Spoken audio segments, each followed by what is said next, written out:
තිසරි යෝනිකා ගැන මේ දවස්වල වැඩිපුර කතා කරන්නට පටන් අරන්. ඊට හේතුව ජනවාරි 23 වෙනිදා ඉඳලා තිරගත වීමට නියමිත ධර්ම යුද්ධයේ දෙක සිනමා පටය නිසා. පසුගියදා පැවති රාජ්‍ය සම්මාන උළෙලේ 2021 වසර සඳහා හොඳම නිලි සම්මානය හිමි කරගන්නේ තිසුරි. වලාකුළු දොරින් ගරන් ටෙලි නිර්මාණය වෙනුවෙන් ඇයට ලැබුණු මේ සම්මානය අතර ගන්නේ තිසුරිගේ ආදරණීය පියා. ඒක මට මන් සම්මානය ගත්තටත් වඩා වැඩි සතුටක්. මොකද දරුවන්ගේ ජයග්‍රහණයේදී වැඩියෙන්ම සතුටු වෙන්නේ දෙමාපියන්. මන් දැක්කා එදා තාත්තගේ ඇස්වල තිබුණු සතුට. කතා කරද්දී මේ වචනවල තිබුණු සතුට. ඒක දරුවෙක් විදියට මට සම්මානය ලැබුණටත් වඩා ලොකු සතුටක්.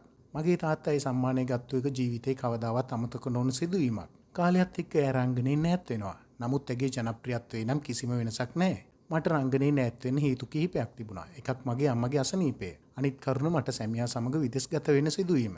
වැඩ බාර අරන් අතරමඟ දාලා යන්න බැරි නිසා මම 2020 ඉඳලම නිර්මාණ බාරගත්තේ නැහැ. මේක මට කාලයකට පස්සේ ලැබුණු සම්මානයක්. ඒක ලැබෙන වෙලාවේ මම ලංකාවේ හිටියෙත් නැහැ. මට දුකක් තියෙනවා නැත්තේ නැහැ. සමහර වෙලාවට මගේ පරණ නිර්මාණ දකිද්දි ආදරණීය ප්‍රේක්ෂකයන්ගේ ප්‍රතිචාර දකිද්දි දුකක් එනවා. නමුත් මගේ පෞද්ගලික ජීවිතය වෙනුවෙන් ගත තීරණයක් නිසා මම කවදාවත් ඒ ගැන පසුතැවෙන්නේ නැහැ. හොඳම දේවල් හොඳම කාලෙදි කළා කියන සතුට තියෙනවා. හැබැයි මම රංගනයෙන් සමුවරන්නේ නැහැ. රංගනය කියන්නේ මගේ මව්ගෙන් ලැබුණු දායාදයක්. මගේ අම්මගේ ආශිර්වාදය ඇයි හිටිද්දිත් තිබුණා.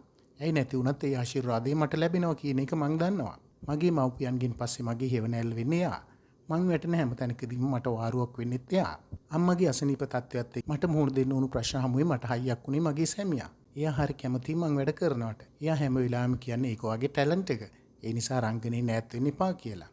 ලංකාවට ගිය වෙලාවට ආයේ වැඩ කරන්න ඕනේ කියන එක එයා හැම වෙලාවෙම කියනවා. අපි දිගටම විදේශගත වෙලා ඉන්න බලාපොරොත්තුවක් නැහැ. ආයෙමත් ලංකාවට ආපු දවසක නැවතත් රංගනයට යොමු වෙනවා. මෙහෙම තමයි තිසරි යෝනිකා කිව්වේ.